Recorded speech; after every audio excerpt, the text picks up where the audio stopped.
네, 안녕하세요. 렌즈 삽입술을 2001년도부터 시작한 안과 의사 정의상입니다. 2001년도요? 2001년. 그럼 원장님 제가 9살 때부터 그런 얘기 들으면 서글퍼져요. 제가 되게 나이가 많은 것 같아서 마음은 20대인데 그래서 이렇게 오래 네. 해오셨는데 네, 네. 그러면 렌즈 삽입술 관련 질문을 드려도 될까요? 그럼요. 네. 렌즈 삽입술을 하고 나면은 뭐 나중에 시력이 다시 떨어진다.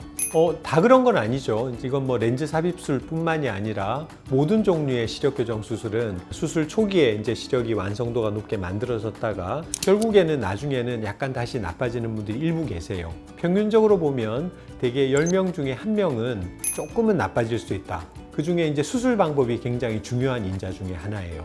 그러니까 어떤 수술을 하느냐에 따라서 근시 재발률이 몇 %이냐 이게 다른데 그래도 렌즈 삽입이 가장 재발률은 적다. 근시가 재발되는 거는 두 가지가 있어요. 한 가지는 수술 효과가 떨어지는 거예요. 이제 그게 가장 대표적으로 생기는 게 각막 수술이에요.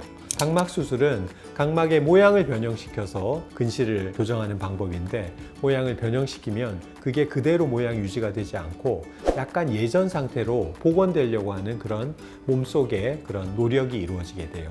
반면에 ICL은 인공 렌즈, 인공 물질이 눈 안에 들어가서 근시를 교정을 하는 거잖아요. 마이너스 5디옵터에 렌즈를 넣었다고 하면 그 렌즈는 모양이 변할 수가 없어요. 그러니까 교정 효과가 떨어져서 근시가 재발하는 일은 적어도 ICL은 없는 거란 말이죠. 근데 재발되는 게 교정 효과가 떨어지는 것만이 아니라 만 20세 이후에도 근시가 진행하는 일부의 환자들이 있어요. 그게 대개는 고도근시예요.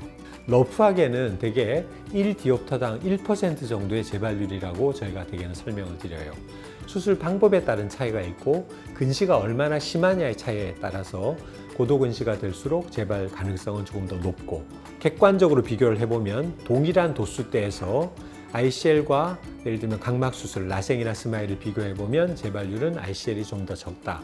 그게 렌즈 삽입의 장점이기도 해요.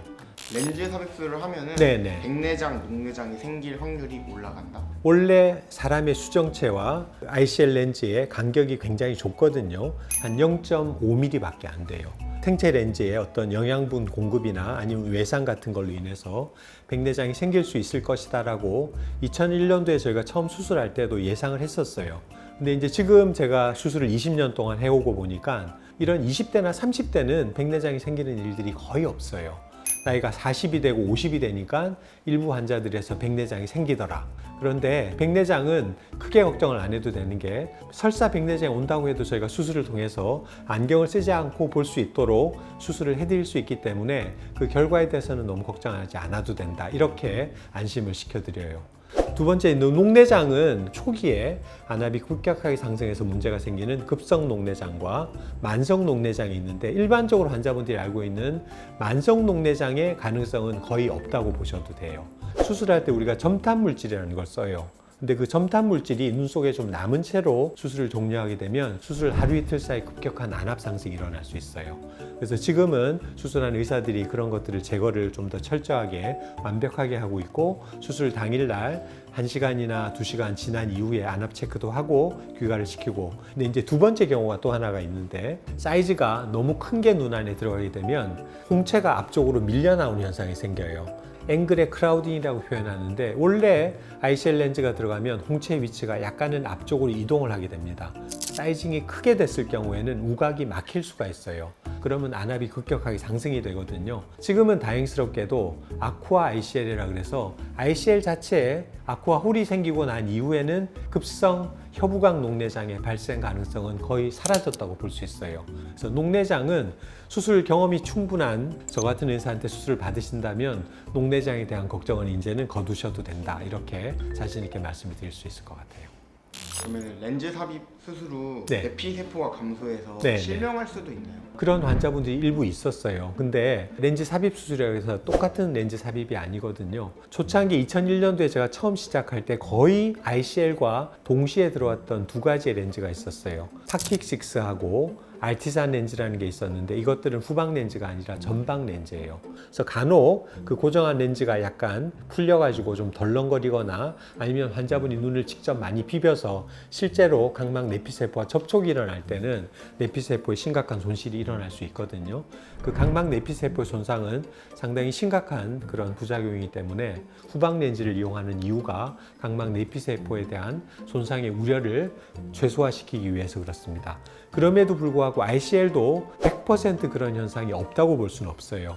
전방이 너무 좁은 사람들은 내피세포 손상도 좀 생길 가능성이 높고 홍채가 앞쪽으로 밀려 나오면서 급성 녹내장이 생길 가능성도 상대적으로 조금 더 높기 때문에 전방의 깊이가 특정 깊이보다 낮은 사람들은 ICL 렌즈도 수술을 하지 마세요라고 안전하게 안내를 드립니다. 수술을 안전하게 잘하고 경과는 잘 하시고 수술 이후에 눈 비비지 않고 그런다면 내피세포가 손상될 일은 그것도 거의 사라졌다라고 보셔도 될 것 같아요.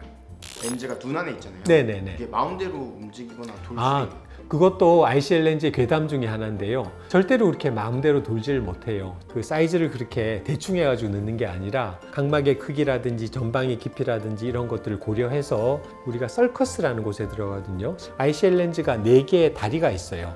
4개의 다리가 이렇게 딱 버티고 있다고 생각하시면 돼요. 근데 일부 정말 특이한 소견을 가진 환자분들 혹은 사이징이 우리가 예측한 것보다 조금 작게 됐을 경우에는 조금 돌아가는 경우도 일부 있어요. 저희 병원 통계로는 한 1% 정도 되는 것 같아요. 그러니까 99명은 돌아가지 않거나 돌아가도 내가 느끼지 못할 정도로 아주 미세한 움직임이 있는 거고 아주 심하게 돌아가서 다시 돌려놔도 또 문제가 생기고 이럴 가능성이 있는 사람들은 정말 드물다. 1000명에 1명, 10,000명에 1명이다.